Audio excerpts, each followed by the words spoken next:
Okay, let's try this again. Sorry, y'all fell off the window. So we're in the field now. I'm fixing to kick the roller on. See where we're set at another day. We're going to bump down just a little bit. Okay, we'll see where we're at. Alright, so we're going to be baling 59-inch bale. So that's going to put these bales way up pretty good bit. But it'll be alright.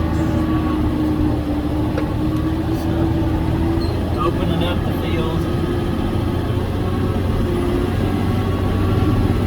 I actually got to rake this field, or I actually did rake it. We've been fairly busy today, so I come on down and rake. I don't ever get to rake.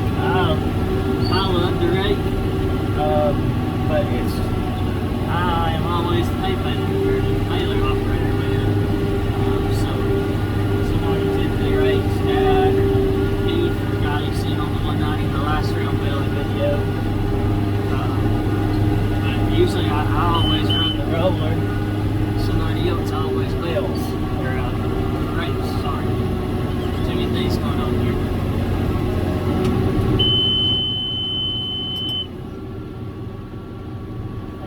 Underneath the power line.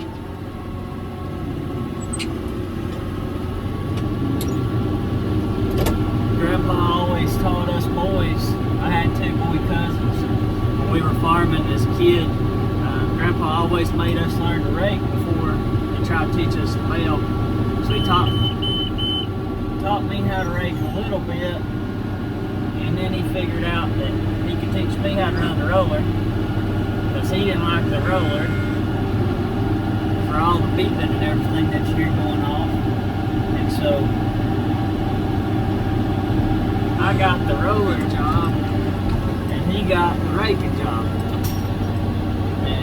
I'll just say this about Grandpa's raking. If you ever want to learn how to be a good baler man, follow a bad rake man, and you'll know what a windrow should look like and what it should not look like. And you'll also know how to be a good rake man, because hopefully you'll be conscientious about what the baler man's going to have to put up with. Some of the stuff I had to bale as a kid, people would have kind of hisses man. There was no use in working at Grandpa. He's going to do it however he wants to anyways. So I just typically bailed whatever he had in the field.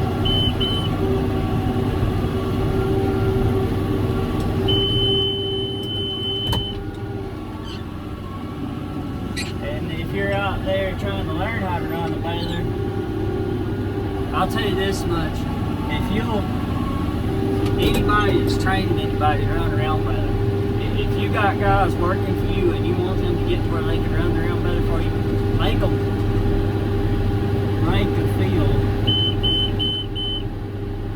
And after they rake the field, make them bale it. Because if you'll do that with them, they'll learn real fast what it takes to be a good rake man, and what the baler man is wanting to see as far as width of the windrow, as far as how many turns does he want the windrow. And the way to be a good rake man, you have to be able to pull into that field and envision how the baler is going to need to run that field, as far as how tight the corners need to be. Straightness of the windrows. These windrows I got out here right now tonight, I'm not saying it because I raked it, but on one side of the field you could shoot a gun down them and you wouldn't hit the hay if you stopped beside the windrow all the way down through it. And I'll mount you up here in just a second and let you look at them. And that's what it takes to be a good baler operator and a good rake man in the field. We got twine issues. We just swapped bundles is what happened. There it goes, start over. Come on. We ain't really got time for this guy.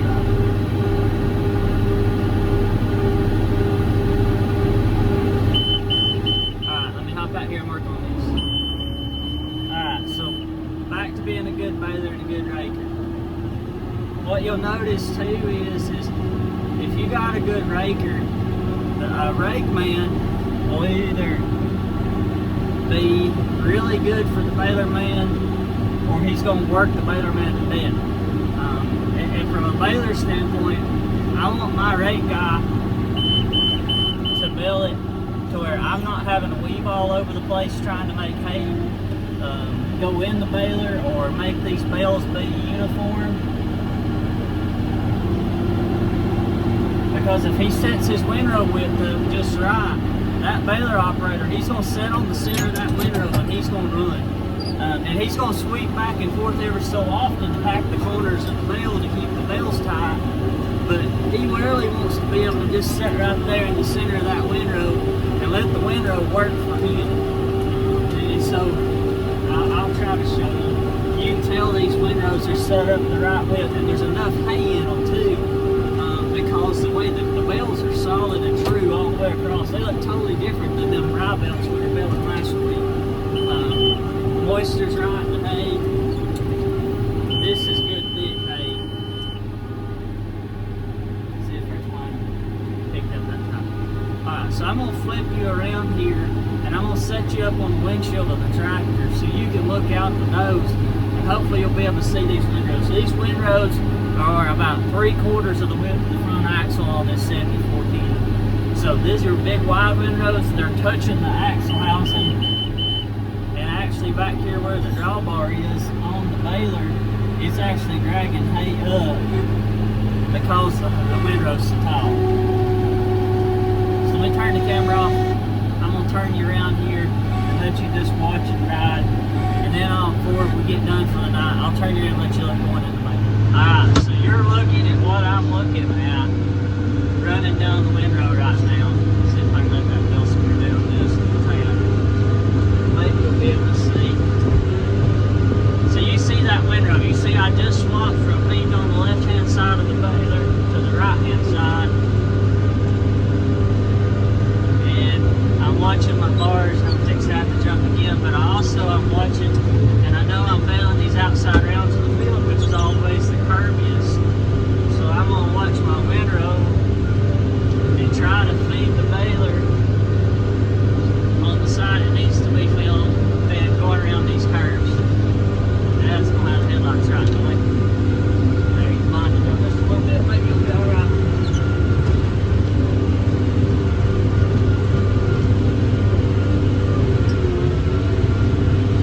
Alright, so you can see maybe that windrow is going to disappear on y'all. I can see it better than you can. This gets a little thin right up through here.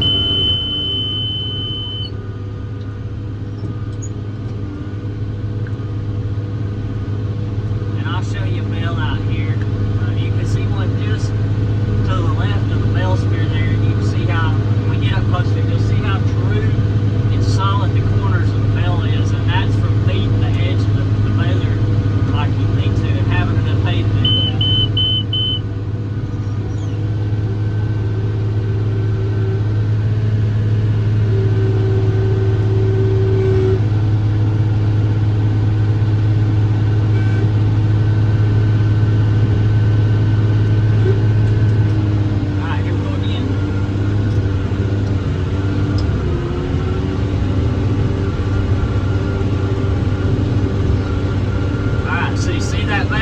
See how true the corners and stuff is?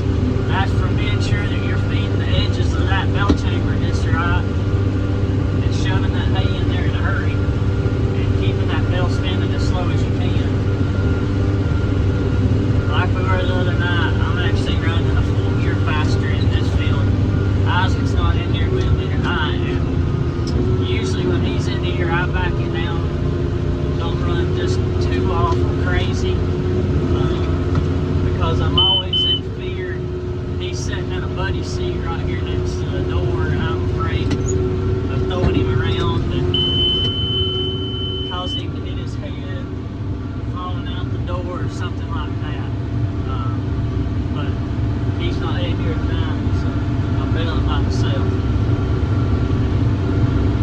Alright, I'll shut up, let you just watch the tractor run through the field a little bit, and then I'll put you on the back.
part of it. Not being able to listen to the radio whenever you're filming.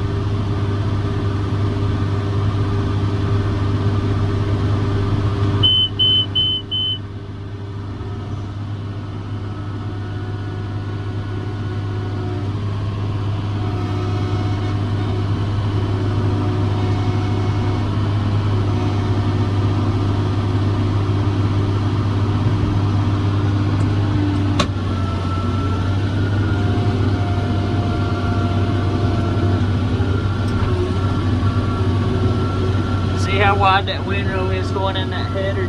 That is the full width of the header of the baler. So all I'm doing is just trying to straight center down the center of that windrow, and it's keeping the bars in here on the monitor right where it needs to be at to keep that bell perfectly level. So if you're a rake man, that's what your baler man wants to see. He wants them windrows to be big and fluffy, so that he don't have to drive all over creation to make a bale. Now sometimes you just don't have enough hay to do that. I watch people bale hay out west and everywhere else up north, and compared to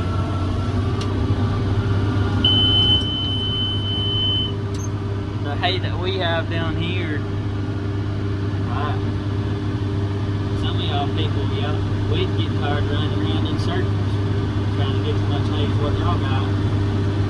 Get up. It's different crops.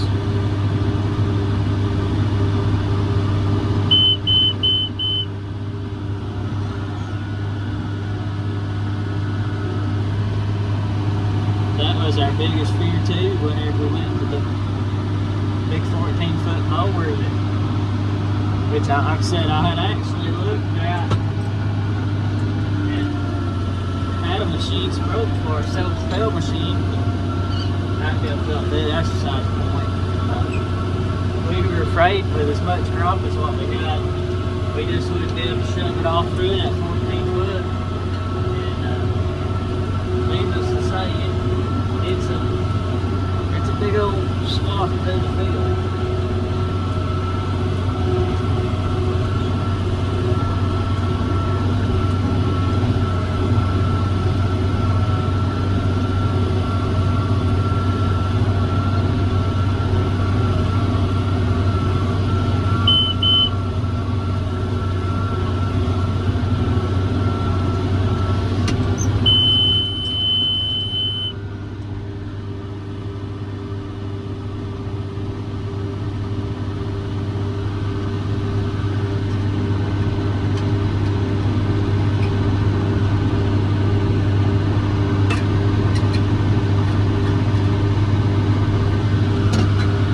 Since we can't listen to music, we'll have to talk about music. You got any good southern rock bands you like to listen to?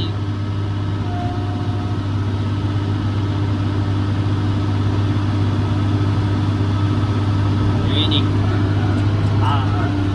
new country music sucks about it. I don't even waste my time listening to that junk.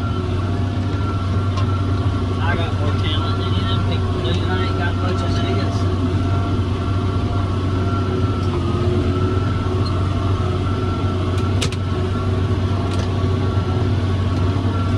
If you want a good southern rock group to listen to, check out Blackberry Smoke. That's one that one of my former students introduced me to. His brother got him hooked on.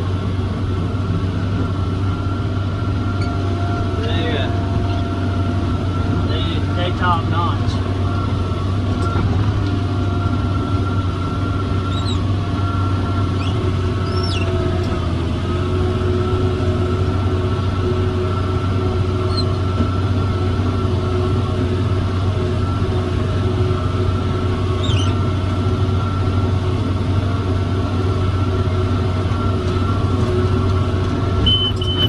Big hole. This field has gotten rougher. We've been on this farm about 10 years, and all these big holes you see us going old man, when he cleared this farm, I've been told, about right where we're sitting at right now, he dug a big hole with a dozer and pushed all the stumps in it. And everywhere there's a stump hole in this field has fell out. And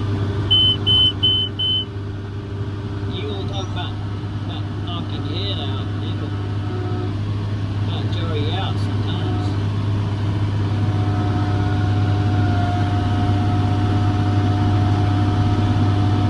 Ain't nothing like running about 6 or 8 mile an hour out across the field. Find a big old stump hole that went there the last time you went through it.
Okay, so you got a little different view there. You're gonna look at me looking at the back of the baler, and you can see the monitor. So these are our 2 indicators here.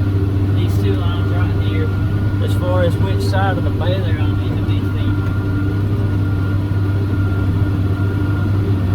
They keep up. Well, you can see right now I need to feed the right side of the baler because it's held enough.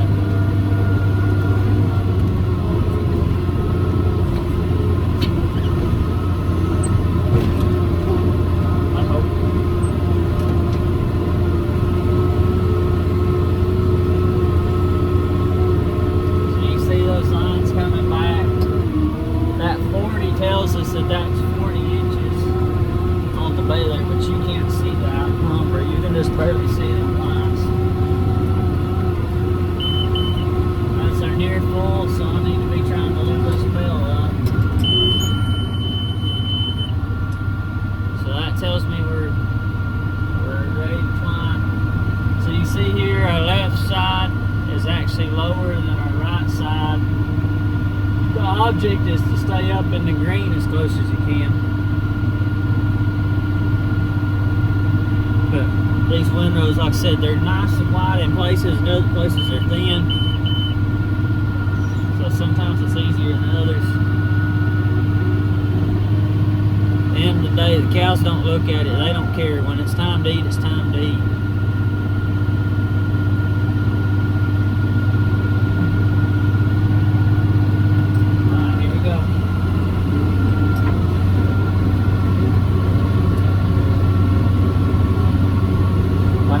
Started learning how to run round baler, we had a New Holland 640. That was the first round baler I ever ran, and we still have a New Holland 640. It's not the one that I learned how to run, but it's our backup baler. Actually, one of the gentlemen that owned this farm that we're on, whenever he retired, we leased the farm and bought the majority of his hand equipment. The 190 XT tractor was his. And the round baler, we bought those 2 together. But when I was learning how to run the 640 that we had when I was a kid, it did not have this fancy monitor and leveling and all that junk on it to look at, which is nice. It's not junk, it's just, back then you're talking mid-90s, which is not that long ago, but it is.